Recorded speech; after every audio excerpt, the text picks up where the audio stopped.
রাজধানীর সড়কে শৃঙ্খলা ফেরাতে বসানো হয়েছে আধুনিক ট্রাফিক সিগন্যাল বাতি। তবে প্রশ্ন, এই সিগন্যাল মানছে কতজন চালক? কোথাও ফিরছে শৃঙ্খলা, আবার কোথাও আগের মতোই বিশৃঙ্খলা। বিজয় সরণি আর ফার্মগেট সিগন্যাল চালু হওয়ার পর কিছুটা হলেও নিয়ম মানতে দেখা যাচ্ছে চালকদের মাঝে।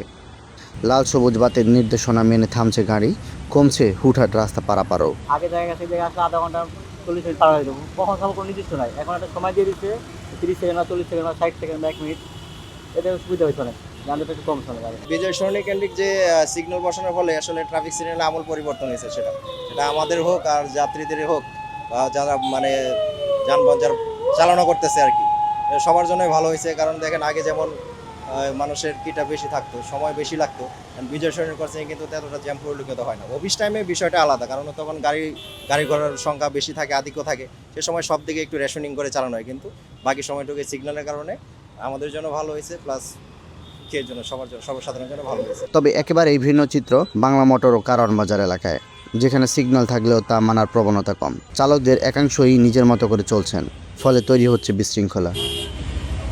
অনেকে মানে, আবার কেউ দেখা গেছে মানতে একটু কষ্ট হয়ে যায়।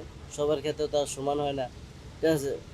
আমি নিজে থেকে যতটুকু পারি মানার চেষ্টা করি। আসলে ট্রাফিক সিগন্যালগুলো যেগুলো আছে এগুলো সাধারণ জনগণ এলা মানেও না, পাশাপাশি ট্রাফিক সিগন্যালগুলো ওরকমভাবে সচলও খুব কম।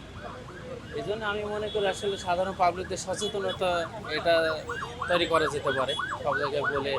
পাশাপাশি যে ট্রাফিক সিগন্যালগুলো আরও সচেতন হলে মানুষ আসলে দেখা যাচ্ছে নিজেদের দোষে অনেক দুর্ঘটনাই ঘটে। এই জন্য ট্রাফিক সিগন্যালগুলো সচল রাখা সবচেয়ে গুরুত্ব। পাশাপাশি সকল মানুষকে সচেতনতা বৃদ্ধি করা যায়, ট্রাফিক সিগন্যালগুলো যাতে অবশ্যই তার নিজ দায়িত্বেই মানা।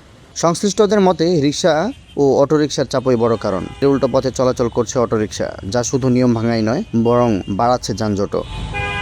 এদিকে ঢাকা মেট্রোপলিটন পুলিশ বলছে, সড়কে শৃঙ্খলা ফেরাতে নেওয়া হয়েছে একাধিক উদ্যোগও। গুরুত্বপূর্ণ মোড়গুলোতে বসানো হয়েছে নতুন সিগন্যাল লাইট, চালু করা হচ্ছে আধুনিক ও স্বয়ংক্রিয় সিগন্যাল ব্যবস্থা। একই সঙ্গে সিগন্যাল অমান্য করলে জরিমানা ও আইনি ব্যবস্থার কথাও জানানো হয়েছে।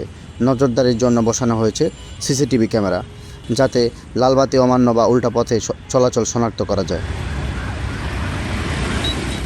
সিগন্যাল বসানো, অটোমোশন, কঠোর নজরদারি সব উদ্যোগই চলছে, কিন্তু বাস্তবতা বলছে নিয়ম না মানলে প্রযুক্তি একাই পারবে না ঢাকার সড়কে শৃঙ্খলা ফেরাতে।